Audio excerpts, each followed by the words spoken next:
আর একটা উদ্দেশ্য নিয়ে কথা বলতে এসেছি। আমরা তো স্বপ্ন দেখি, সবাই স্বপ্ন দেখি কম বেশি। এখানে খারাপ স্বপ্নও দেখি অথবা ভালো স্বপ্ন দেখি।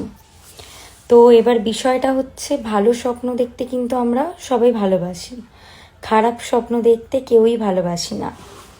এই খারাপ স্বপ্নটা যদি আপনি এড়াতে চাইছেন, যেই কাজটা বলবো সেই কাজটা যদি করেন, দেখবেন খারাপ স্বপ্নগুলো আর আসছে না, কেটে গেছে।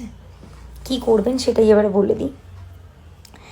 একটা গীতা রাখতে পারেন অথবা হনুমান চালিসা, এই দুটো জিনিসের মধ্যে যে কোনো একটা আপনারা যখন রাত্রে শুতে যাচ্ছেন, শোয়ার পরে যে বালিশটা থাকে ওই বালিশের পাশে রাখবেন।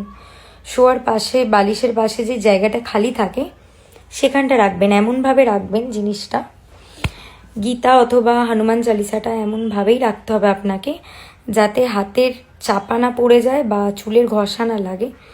একটা খালি জায়গায় রাখবেন, মাথার পাশেই রাখবেন কিন্তু খালি জায়গায়, যাতে কোনো রকমভাবে চাপা না পড়ে। এটা করবেন, দেখবেন যে আপনার খারাপ স্বপ্নগুলো আসছিল সেইগুলো আর আসছে না। ভালো থাকবেন।